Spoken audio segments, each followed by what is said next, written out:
Hi friends, welcome back. Ram मंदिर के असली हीरो, अरे वाह, अयोध्या डिस्प्यूट हिस्ट्री, राम भद्राचार्य, ओ हो, कोठारी ब्रदर्स। ओ चलो देखें, ये हो नीचे वीडियो जिससे सबको पता चले कि एक्चुअल हीरोज कौन हैं जिनकी वजह से आज हमें ये इतना सुंदर दिन जो है देखने का मौका मिल रहा है, इतनी सुंदर अयोध्या राम मंदिर देखने को मिल रहा है। ओ हो। चलो वीडियो शुरू करते हैं। वीडियो शुरू करने से पहले अगर आप चैनल पर नए हो और आपने अभी तक सब्सक्राइब नहीं किया तो जल्दी से पहले सब्सक्राइब के बटन और बेल आइकन को क्लिक कर लो ताकि आपको हमारे सारे न्यू वीडियोस के नोटिफिकेशन मिल जाए जैसे हम अपलोड करें। अगर आपको वीडियो पसंद आता है प्लीज लाइक एंड शेयर। चलिए शुरू करते हैं।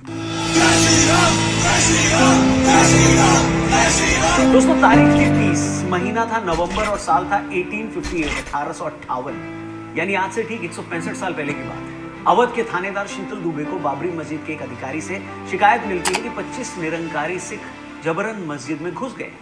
न सिर्फ वो मस्जिद में दाखिल हो गए हैं बल्कि वो वहां हवन पाठ भी कर रहे हैं। और तो और उन्होंने मस्जिद की दीवारों पर राम का नाम भी लिख दिया है। दोस्तों, मस्जिद में घुसकर हवन करने वाले उन निहंग सिख का नाम था बाबा फकीर सिंह खालसा। राम जन्मभूमि की लड़ाई में लगे लगभग हर एक इंसान का यह मानना है कि अगर 165 सालों की कानूनी लड़ाई के बाद आज ये मंदिर बन पा रहा है तो उसमें एक अहम योगदान बाबा फकीर सिंह जी का और उनके साथ उस रोज विवादित ढांचे में घुसे उन 24 निहंग सिखों का है, क्योंकि उन लोगों के इस कदम ने पहली बार विवाद को पुलिस में दर्ज करवाया। ये उन 25 निहंग सिखों की दिलेरी थी जिन्होंने ऐसे वक्त ये बहादुरी दिखाई जब न तो देश आजाद था, न हमारी कोई सरकार थी, न पुलिस पर हमारा में देश आजाद। और ये वो वक्त था जब पहली क्रांति को खत्म हुए बस एक साल ही गुजरा था।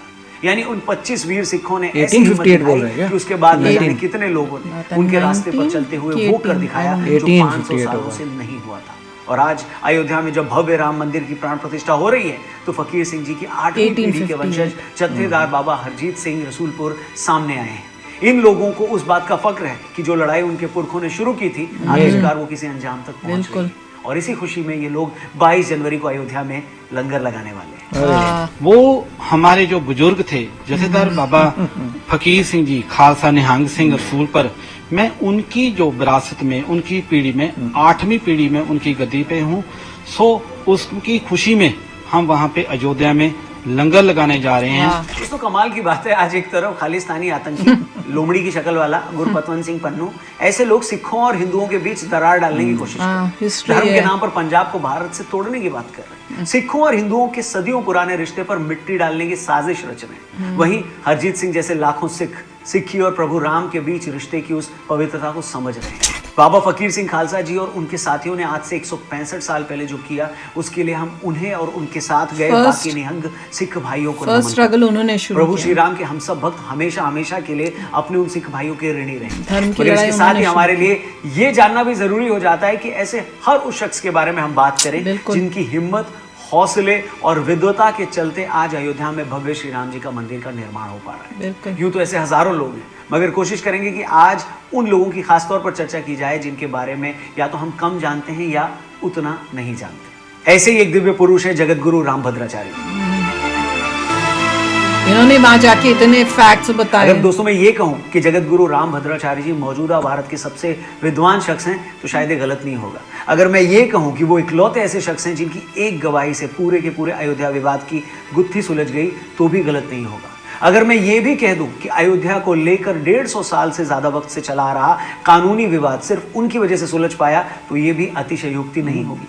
यकीन मानिए दोस्तों, जब मैं आपको उनकी कहानी बताऊंगा तो आपके पूरे बदन में सिरहन दौड़ जाएगी, आपके रोंगटे खड़े हो जाएंगे। इससे पहले मैं इतिहास के उन पन्नों को पलटूं और उस पर अपनी राय, अपनी ओपिनियन दूं। आप भी अगर अपनी ओपिनियन और अपनी राय देकर कुछ पैसे जीतना चाहते हैं तो प्रोबो ऐप डाउनलोड करें। डिस्क्रिप्शन में उस ऐप का लिंक दिया है। कई सारी कैटेगरीज हैं, उसमें कई सारे सवाल हैं। सिर्फ यस या नो यानी हाँ या ना में आपको अपनी ओपिनियन देनी है। एक सवाल आपको क्रिकेट का भी मिल जाएगा। इंडिया वर्सेस इंग्लैंड टेस्ट शुरू हो रहा है 25 तारीख से। क्या लगता है भारत जीतेगा, यस या नो? एंटरटेनमेंट कैटेगरीज के भी कई सारे सवाल हैं। बस आप ऐप डाउनलोड करो, यस या नो में अपनी ओपिनियन दो और ढेर सारे पैसे जीतने का मौका पाओ। वीडियो में आगे आओ। दोस्तों, मैं बात कर रहा हूं जगत गुरु राम भद्राचार्य जी और राम मंदिर निर्माण में उनके अमूल्य योगदान की। आपको बता दूं, जगत गुरु जी का जन्म 15 जनवरी 1950 को हुआ। पैदा होने के 2 महीने बाद ही उनकी आंखों की रोशनी चली गई। वो न लिख सकते हैं, न पढ़ सकते हैं और न ही ब्रेल लिपि का उपयोग करते हैं। वो केवल सुनकर चीजें याद रखते हैं। मगर इसके बावजूद उन्होंने 22 भाषाओं में महारत हासिल की। वो इस समय भारत में तुलसीदास जी पर सबसे बड़े विशेषज्ञ माने जाते हैं।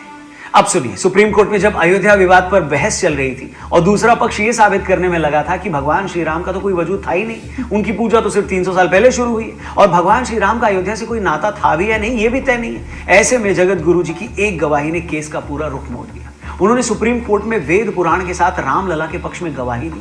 उन्होंने ऋग्वेद की जैमिनीय संहिता से उदाहरण देकर यह बताया कि सरयू नदी से भगवान राम के जन्मस्थल की दिशा और दूरी क्या थी। इसके बाद कोर्ट के आदेश के बाद जैमिनीय संहिता मंगवाई गई, जिसमें जगत गुरु रामभद्राचार्य जी द्वारा बताए गए अध्यायों को खोलकर जब देखा गया तो उनका दिया ब्यौरा एकदम सही था। यहाँ तक कि जहां जन्मभूमि बताई गई है वहीं पर विवादित ढांचा मिला। जगत गुरु की इस एक गवाही ने पूरे फैसले का रुख मोड़ दिया। यहाँ तक कि एक जज ने तो ये तक कह दिया, उन्हें कहना पड़ा कि आज मैंने भारतीय प्रज्ञा का चमत्कार देखा है। जो आदमी आंखों से देख नहीं सकता वो वेदों और शास्त्रों के विशाल वाक्यांश से एग्जाम्पल पेश कर रहा है। ये वाकई कमाल है। दोस्तों आप ही बताइए, इससे ज्यादा अनुपम और दिव्य अनुभूति कोई हो सकती है क्या? एक ऐसा शख्स जो अपने जन्म के साथ ही अपनी आंखों की रोशनी खो देता है, जो न पढ़ सकता है न लिख सकता है, वो हजारों सालों पहले लिखे वेद पुराणों के ब्यौरों का इतनी सटीकता से वर्णन करता है कि देश की सबसे बड़ी अदालत को भी उसकी गवाही के सामने नतमस्तक होना पड़ता है।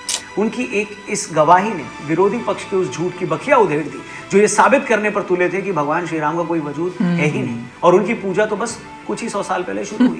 आपको बता दें, जगत गुरु जी वर्तमान में चित्रकूट में रहते हैं। उनका वास्तविक नाम गिरधर मिश्रा है। वो रामानंद संप्रदाय के 4 जगत गुरु रामानंदाचार्यों में से एक है। आज अगर दुनिया भर में फैले 100 करोड़ हिंदुओं को भगवान श्री राम के भव्य मंदिर का सुख मिल रहा है तो इसमें जगत गुरु जी का बहुत बड़ा रोल है और उनके इस भूमिका के लिए हम सब की तरफ से हम उन्हें कोटि कोटि धन्यवाद और नमन करते हैं। जेल गए, 8 दिन सतना जेल में रहे, पुलिस के डंडे खाए और डंडे खाने पर ये मेरी कलाई टेढ़ी हो गई है। माने मेरी शारीरिक क्षमता को भी पुलिस ने नहीं बख्शा पर मैंने प्रसाद मान लिया। दोस्तों तमाम संतों और सिद्ध पुरुषों के बीच हम उन आम लोगों का योगदान भी नहीं भूल सकते जिन्होंने इस लड़ाई में अपने प्राण न्यौछावर करने से पहले एक पल के लिए भी नहीं सोचा। इन्हीं लोगों में जो नाम सबसे प्रमुखता से लिया जाता है वो कोठारी बंधुओं का नाम। कोठारी बंधुओं के दोस्त राजेश अग्रवाल जी अपनी किताब में लिखते हैं, बताते हैं कि 22 अक्टूबर की रात शरद कोठारी और उनके भाई राम कुमार कोठारी कोलकाता से बनारस आए थे। उस वक्त सरकार ने लोगों को अयोध्या जाने से रोकने के लिए ट्रेनें और बसें बंद कर रखी थी। इसके बाद दोनों भाई टैक्सी पकड़कर आजमगढ़ के पास फूलपुर तक आए। वहां से आगे सड़क जब उन्हें बंद मिली तो वे लोग 200 किलोमीटर पैदल ही निकल पड़े। 30 अक्टूबर को कार सेवकों की भीड़ ने जब विवादित ढांचे पर धावा बोला तो ढांचे की छत पर जाकर झंडा फहराने वाले ये दोनों भाई ही थे। 30 अक्टूबर को गुंबद पर झंडा फहराने के बाद शरद और राम कुमार 2 नवंबर को विनय कटियार जी के नेतृत्व में दिगंबर अखाड़े की तरफ से हनुमानगढ़ी की तरफ चल दिए। जब पुलिस ने गोली चलाई तो दोनों पीछे हटकर लाल कोठी वाली गली के घर में छिप गए। थोड़ी देर बाद दोनों बाहर निकले तो पुलिस ने उन पर फिर से गोली चला दी और उन्होंने वहीं दम तोड़ दिया।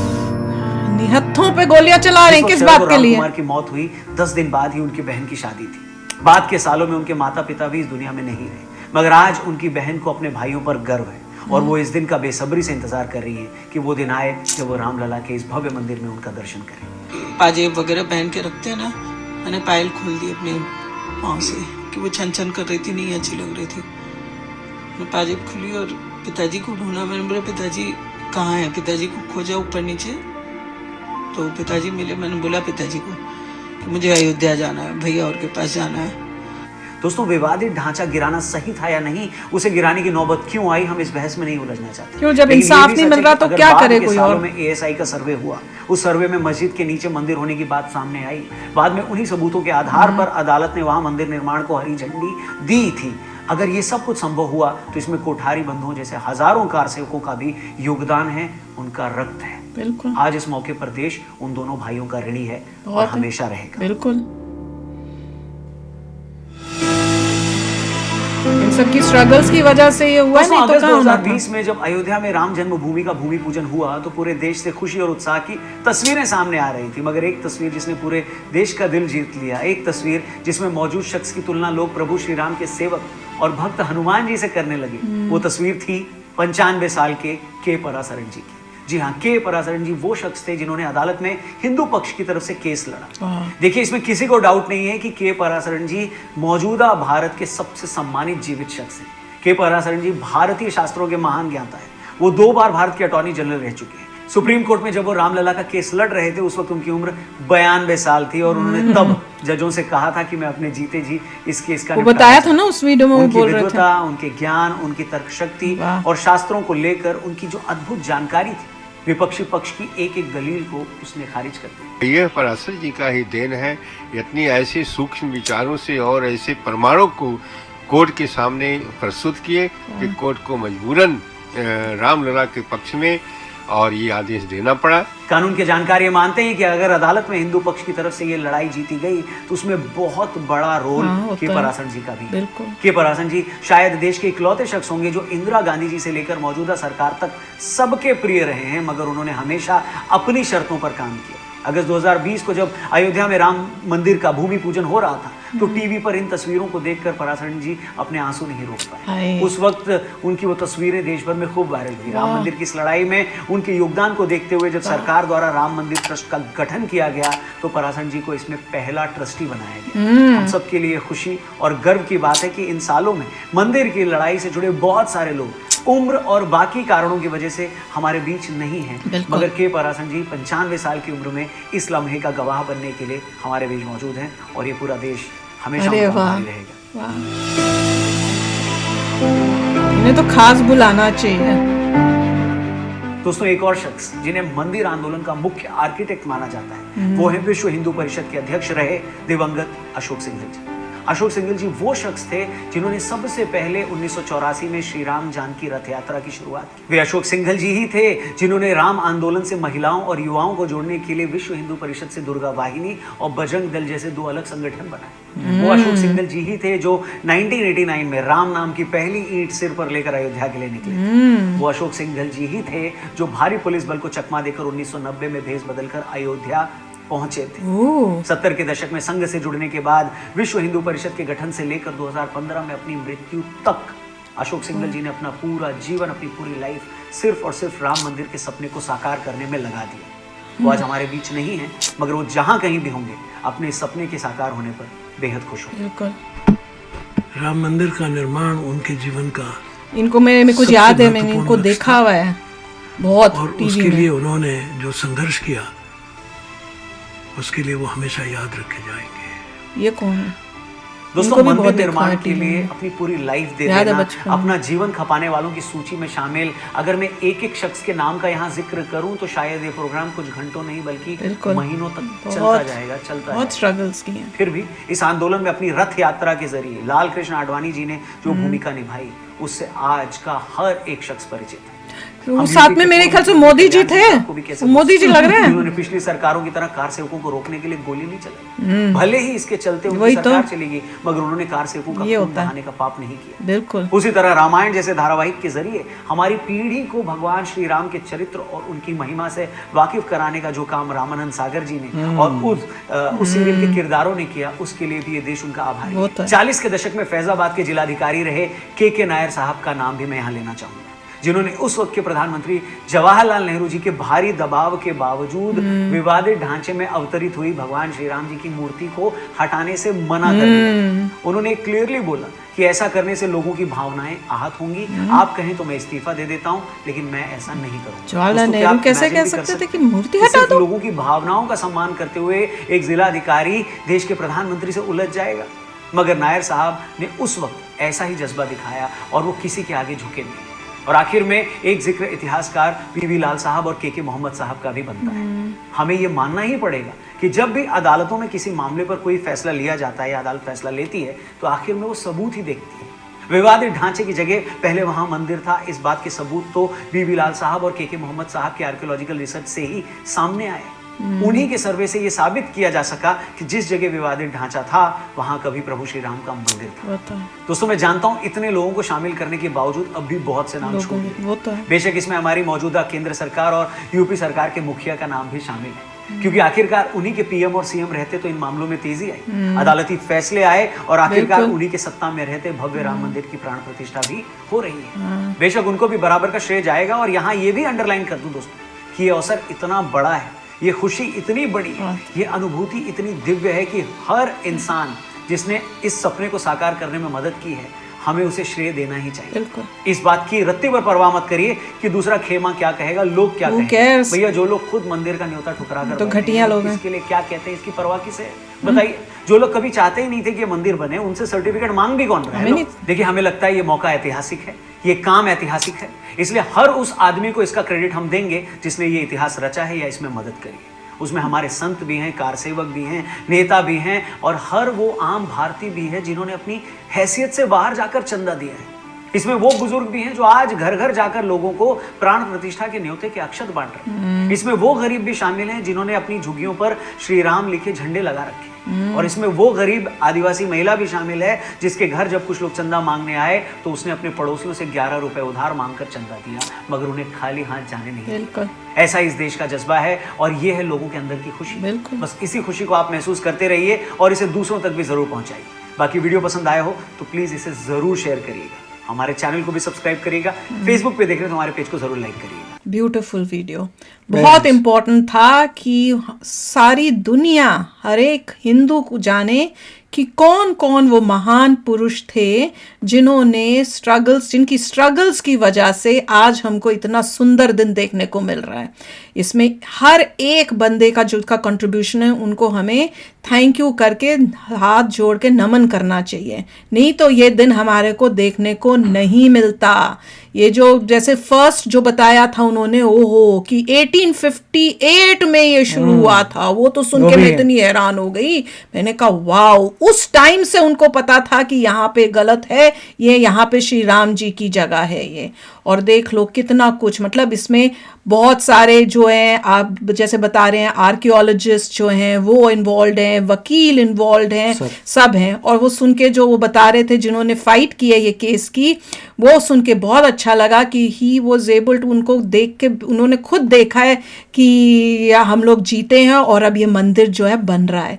वो देख के बहुत खुशी और बहुत दुख होता है ये सोचकर कि जिन्होंने इतनी स्ट्रगल्स की, अपनी जान गंवाई है, वो आज ये खुशी का मौका नहीं देख पा रहे। नहीं तो उनको कितनी, हमारी खुशी तो उनके सामने कुछ भी नहीं होगी जितनी उनको खुशी होनी थी ये सब देख के। इतना सुंदर मंदिर जो बन रहा है, इतनी सुंदर अयोध्या बन रही है। ये देखिए बहुत अच्छा वीडियो बनाया है, इसमें ऑनर किया है जिन लोगों की वजह से राम टेम्पल जो है बन रहा है, और उनकी स्ट्रगल्स, सब उनकी स्ट्रगल से हुआ है, नहीं तो ये नहीं बनना था। जो पुरानी गवर्नमेंट थी उसने कभी नहीं बनने देना था, ये लिखवा लो यार। और वो तो सुन के बहुत ही गुस्सा आता है कि जवाहरलाल नेहरू ने मंदिर, वो कह रहे हैं कि मूर्ति, भगवान जी की, श्री राम की मूर्ति हटाने को बोल दी। इतनी बड़ी बात आ रही है कि यूएस के न्यूज़पेपर्स में भी इसके आर्टिकल्स आ रहे हैं। हाँ, अरे, और कई आर्टिकल्स जो हैं थोड़े गड़बड़ लिख रहे हैं। अच्छा। और कई आर्टिकल्स अच्छे लिख रहे हैं। वही तो, कई गंदे लोग तो हर जगह ही होते हैं। जैसे मैंने वॉल स्ट्रीट जर्नल का पढ़ा था, उन्होंने बहुत अच्छा लिखा था, स्टार्टिंग से बताया था कि डिस्प्यूट क्या था। और जैसे कई और न्यूज़पेपर्स का नाम नहीं बोलूंगा, उन्होंने गलत दिखाया था। पहले उन्होंने बकवासबाजी की, फिर बताया असली में क्या है। तो डिपेंड करता है न्यूज़पेपर किस एंगल से छापता चीज़ों को। मगर कई, मुझे खुशी हुई थी, रिप्यूटेड न्यूज़पेपर्स हैं, उन्होंने साफ साफ बोला था कि देखिए, अगर आप हिस्ट्री को देखिए, पहले हिंदूज थे, उसके बाद मुगल्स आए, उसके बाद कंट्रोवर्सी शुरू हुई। क्लियर किया उन्होंने क्या हिसाब किताब है। आज वापस जो है हिंदूज का टेम्पल बन रहा है। और देखो इतना इम्पोर्टेंट है कि हम इंडियंस जो है बाहर के देशों में जाके सेटल हों ताकि वहाँ पे भी अवेयरनेस लाएं। अब क्योंकि अब यहाँ पे इंडियंस के नंबर्स बढ़ रहे हैं और इतने हैं कि टाइम स्क्वायर में भी लाइव दिखाया जाएगा अयोध्या का प्राण प्रतिष्ठा। सोच सकते हो, कहाँ 20 साल पहले मैं सोचती हूँ कि किसी को कुछ पता ही नहीं होगा, टाइम स्क्वायर में कुछ होना ही नहीं था। अब 20 साल के अंदर इतना डिफरेंस आया है, इतने इंडियंस हैं यहाँ पे कि ये सब हो रहा है और सुन के इतनी खुशी होती है, इतनी खुशी सब लोगों के यहाँ पे जितने भी लोकल टेम्पल्स हैं वहाँ कुछ ना कुछ होगा। सब टेम्पल्स में जहां जहां होगा ना, वहां पे कुछ ना कुछ जरूर पूजा या कुछ होगी। सबको खुशी है, सबको। यूएसए के हर एक मंदिर में कुछ ना कुछ जरूर होएगा।